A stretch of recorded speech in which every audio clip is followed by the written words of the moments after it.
స్తోత్రమేసయ్యా. ప్రియమైన దేవుని బిడ్డలారా, క్రీస్తు నామములో మీ అందరికీ సమాధానము కలుగునుగాక. ఆమేన్. ప్రతి దినము దేవుని వాగ్దానం అని ఆత్మీయ చక్కటి కార్యక్రమంలో మిమ్మల్ని ప్రేమపూర్వకంగా ఆహ్వానిస్తున్న దేవుని బిడ్డలారా, ఎలా ఉన్నారు? బాగున్నారు కదా? ఉదయాన్నే లేచారా? ప్రార్థన చేసుకున్నారా? వాక్యాన్ని చదువుకున్నారా? అన్నటి దినము విశ్రాంతి దినం మీకు గుర్తుందా? ఎందుకంటే మరి ప్రతి ఒక్కరు విశ్రాంతి దినాన్ని గుర్తు చేసుకోండి. ఎందుకంటే విశ్రాంతి దినాన్ని పరిశుద్ధంగా ఆచరించాలట, దాన్ని మనం జ్ఞాపకం ఉంచుకోవాలట. ఇదే మరి దేవుని ఆజ్ఞ కనుక ప్రతి ఒక్కరూ విశ్రాంతి దినాన్ని దేవుని సన్నిధికి రండి, దేవునితో కాసేపు గడపండి. తద్వారా నీకు క్షేమము సమాధానము అని తెలియచేస్తూ ప్రతి దినము దేవుని వాగ్దానము అనే ఆత్మీయ చక్కటి కార్యక్రమంలో వాగ్దానాన్ని చదువుతున్నాను. కీర్తనల గ్రంథము 105వ అధ్యాయము 4వ వచనం. యెహోవాను వెదకుడి, ఆయన బలమును వెదకుడి, ఆయన సన్నిధిని నిత్యము వెదకుడి. దేవునికి స్తోత్రం. దేవుణ్ణి వెతికే వారిగా మరి ఉండాలని ఈ వాక్యాన్ని బట్టి మనం ఏం తెలుసుకోవాలంటే దేవుణ్ణి వెతికే వారిగా ఉండాలి. దేవుని ఇంకేమంటాడంటే ఆయన బలాన్ని వెతకాలట. ఎందుకంటే మనము బలహీనులము కనుక ప్రియమైన దేవుని బిడ్డలారా, ప్రతి ఒక్కరూను ఆయన బలాన్ని మనం వెతకగలిగితే,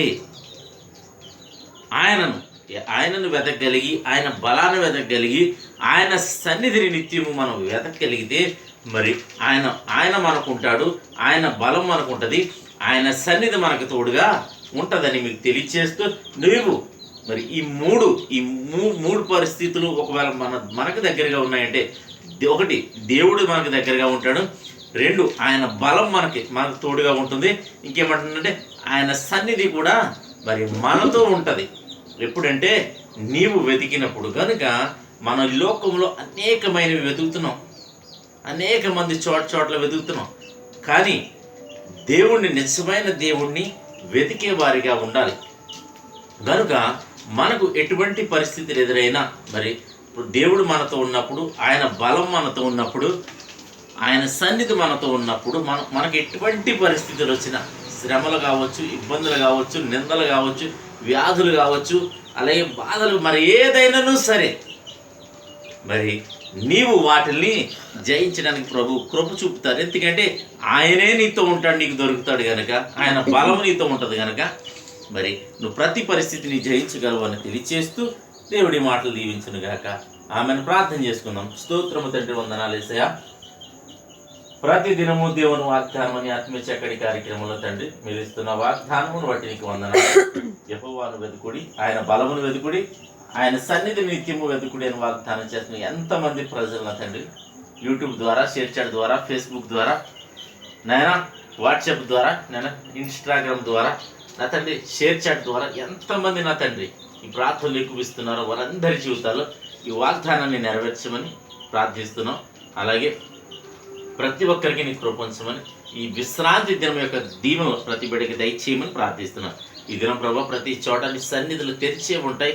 ప్రతి చోట జరుగుతున్న ఆరాధనలో మీరు తోడండి. అంటే సేవకులను బలంగా వాడుకుని ఆత్మీయ ప్రభావ విశ్వాసుల్ని ఆత్మీయంగా బలపరచమని ప్రార్థిస్తున్నాను తండ్రి. స్తోత్రాలు. శరీర స్వస్థతలు దయచేయమని ప్రార్థిస్తున్నాను. ఆత్మకు కూడా స్వస్థత దయచేయమని ప్రార్థిస్తున్నాను తండ్రి. అలాగే తండ్రి ఈ దినం ప్రభావ నాయన రోగులు ఎవరైనా ఉంటే మీరు స్వస్థపరచమని ప్రార్థిస్తున్నాము తండ్రి. అలాగే యవనస్తులకు చక్కటి సంబంధాలు అనుగ్రహించమని ప్రార్థిస్తున్నాం. గర్భఫలాలు దయచేయమని, ఉద్యోగాలు లేని బిడ్డలకు ఉద్యోగాలు దయచేయమని, ఉద్యోగాల్లో పర్మనెంట్ల కోసం ఎదురు చూసిన బిడ్డలకి పర్మనెంట్లు మీరు చేయమని, అలాగే తండ్రి ప్రతి ఒక్కరి పట్ల నీ కృపాన్ని ఆశీర్వాదం ఉంచమని, దీవించమని, మహిమ పొందమని, మా గ్రామాన్ని, మా రాష్ట్రం, మా దేశాన్ని కాపాడమని, సరిహద్దుల్లో నెమ్మదిని దయచేయమని. అలాగే ప్రభా తుఫాన్ ప్రభానైనా మరొక తుఫాన్ వస్తుంది అంటున్నారు. దాని కారణంగా ప్రభా ప్రజలెవరూ నష్టపోకుండా నీ కాపుదల ఉంచమని, మహిమ పొందమని యేసు నా పేట అడుగుతున్నాను పరమ తండ్రి. ఆమేన్. నేను నమ్ముతున్నాను ప్రియమైన దేవుని బిడ్డలారా, ప్రభు మీతో మాట్లాడి మిమ్మల్ని బలపరిచారని నమ్ముతున్నాను. కనుక దేవుడు మీ ప్రభు చిత్తమైతే వీడియోని లైక్ చేయండి, షేర్ చేయండి, ఛానల్ సబ్స్క్రైబ్ చేయండి. దేవుడు నిన్ను కుటుంబాన్ని దీవించును గాక. ఆమేన్.